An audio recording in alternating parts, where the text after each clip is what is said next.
All right, good evening. I have written in fairly large letters, uh,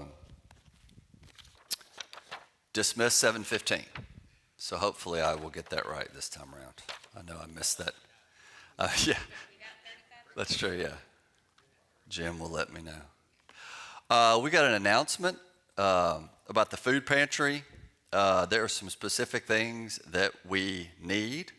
Those are up here: grocery bags, canned corn, canned green beans, dried beans and rice, canned fruit, crackers, pasta sauce, pancake mix, small syrup, peanut butter, and jelly. So that is available. Um, I don't know, but this is just an uneducated guess. I would say that the pantry touches more lives in this community than probably anything that we do. And so really appreciate everybody donating food and donating time to that effort. We feed about 500, help feed about 550 families a month. There you go. That's not making a difference. I don't know what is. Well, thank you for braving the storm tonight. You guys are far better Christians than all the other people that aren't here. Amen. Amen. That's right. Mike Jones is like, I'm 97 and I'm here.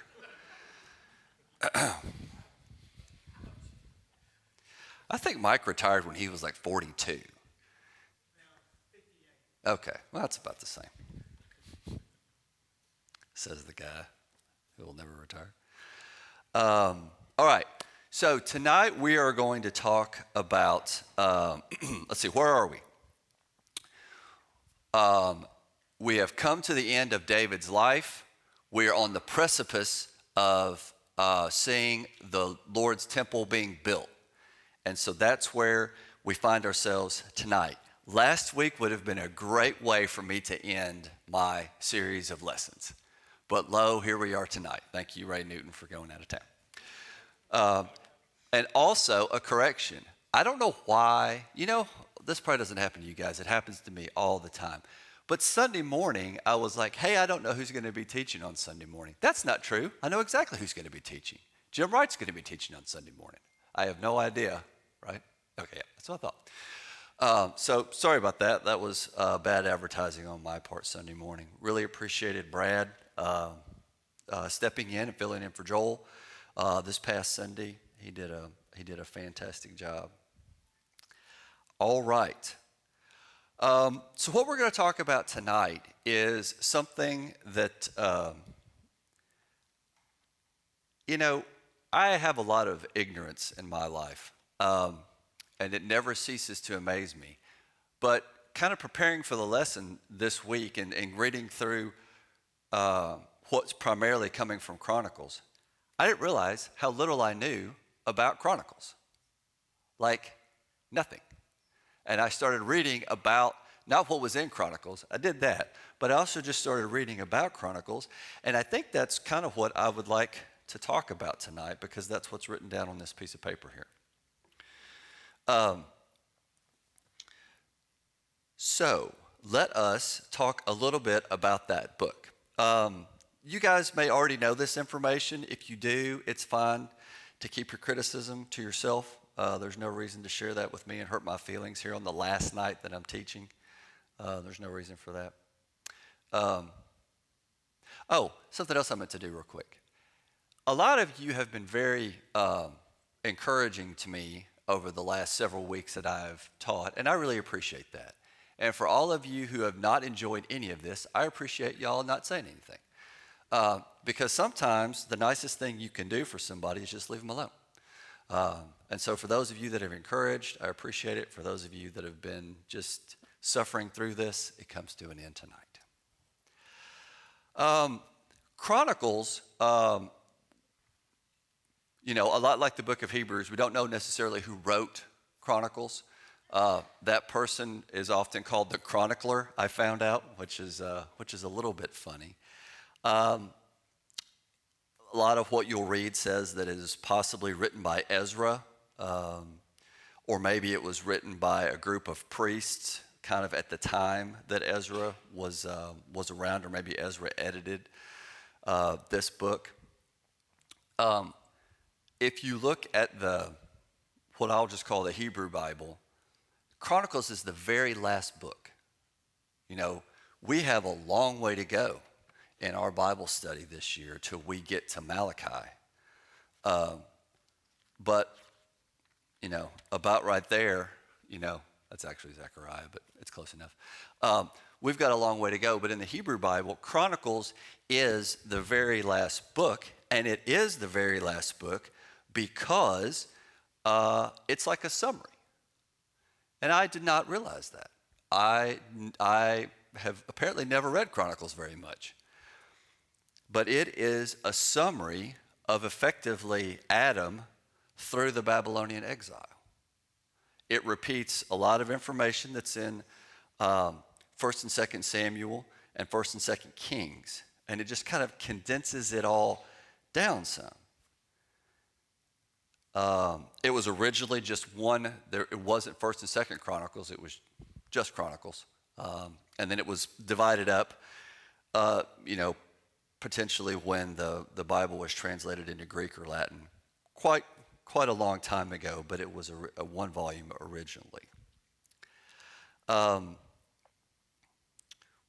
The focus of this book is very much on the tribe of Judah, King David, Solomon, and the temple. You're not going to read anything about the northern kingdom, Israel, in that other than how awful Ahab was. There's some mention of him in 2nd Chronicles. But it focuses primarily on the southern kingdom of Judah. But the most interesting thing that I found about Chronicles is when it was written. So I think we've got a pretty spiritually mature group in here tonight, and so what I'm going to tell you hopefully shouldn't be a surprise. If it is, I hate that for you. If you do any level of looking into, hey, when was this book of the Bible written? Like what year? Not necessarily the time frame that the subject matter covers, but when was it written? You're going to find that people with PhDs after their name that can speak Hebrew and all this other stuff, their view of when these books were written is a little bit different than what I would call the traditional view. So for example, a lot of scholars feel like that Genesis, Exodus, Leviticus, those books were written in the form that they are now. After the children of Israel or the Judeans returned back from Babylonian exile, hundreds and hundreds of years after the events that they describe. I don't know if that's right or I don't know if that's wrong. I believe what's important is what it says, not when it was written. But one thing that you will find that believers and non-believers and everybody kind of agrees on is that Chronicles was written way after the events that it describes. So Chronicles was written by the chronicler after the people returned from Babylonian exile. And so, not to get too date nerdy on you, but always remember 586 BC, that's when the Babylonians basically destroyed Jerusalem and took thousands of people from that area captive to Babylon. Ezekiel, Daniel, Shadrach, Meshach, and Abednego, all those people were taken over there. But then about 70-ish years later, after the Persians had taken over the Babylonian Empire, a lot of those people came back. So that was the exile and the end of the exile. And so it was after that point that almost everybody agrees that Chronicles was written. Now we're talking about like a range of like from the 400s, the mid 400s to maybe even as late as the mid 200s BC. So that's a pretty big range. But it is interesting to me that that's when this summary, this look back at this history was written. It was written after the exile. And if I can get moving, we'll say more about that before this is over. Just real quick and briefly, First Chronicles, it starts with a very long genealogy, which probably almost all of us skipped because nobody likes reading genealogy. The first 3 chapters cover, it starts with Adam, and then the genealogy really ends into the post-exile era. And there's some other verses. First Chronicles 5, or chapter 5, verse 6, and First Chronicles 9, verse 1. Both of those verses kind of reference, like from the time the subject matter covers, it is referencing things that happened long after, that has to do with both the Assyrian and Babylonian captivity.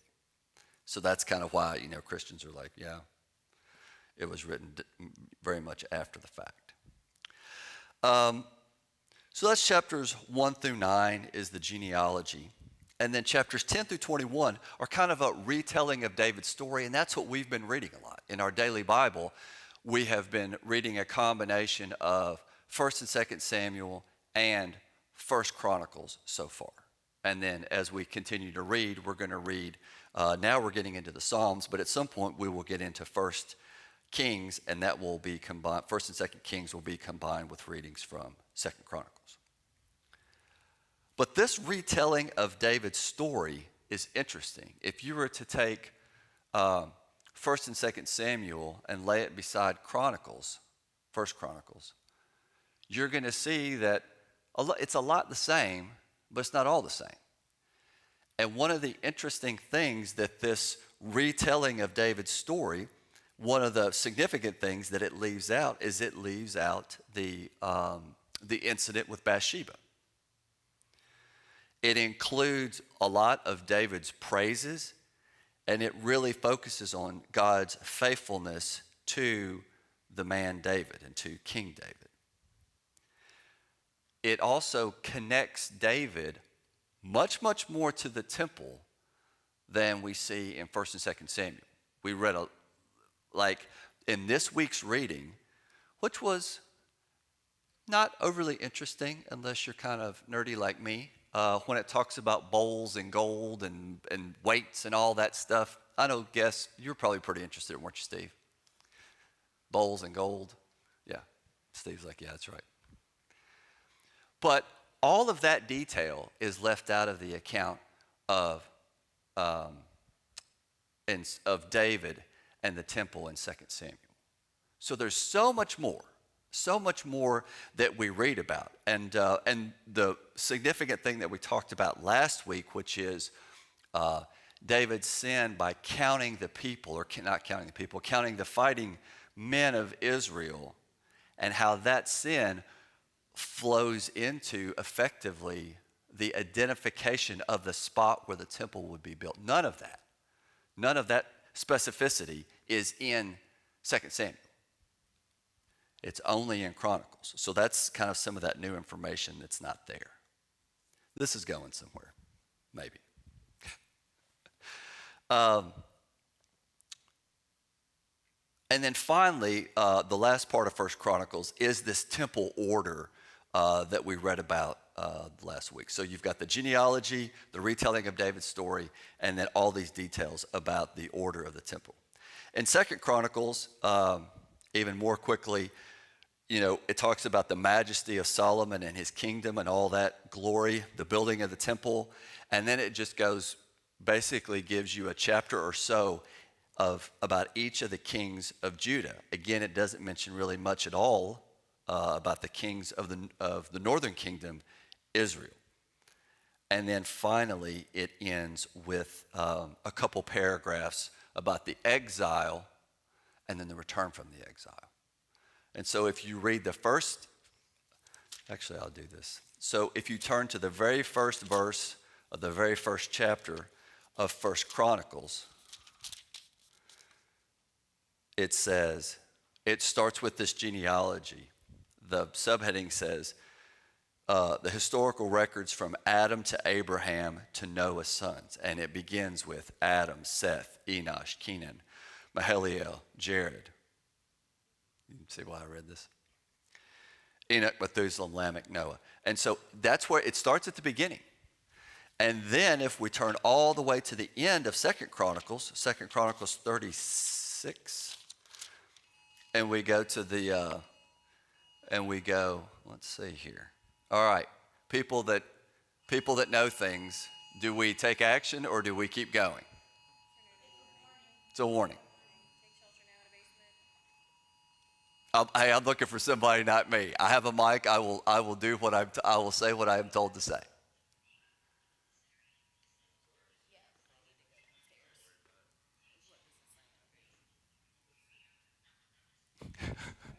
Shannon's like, I'm leaving. I'm not.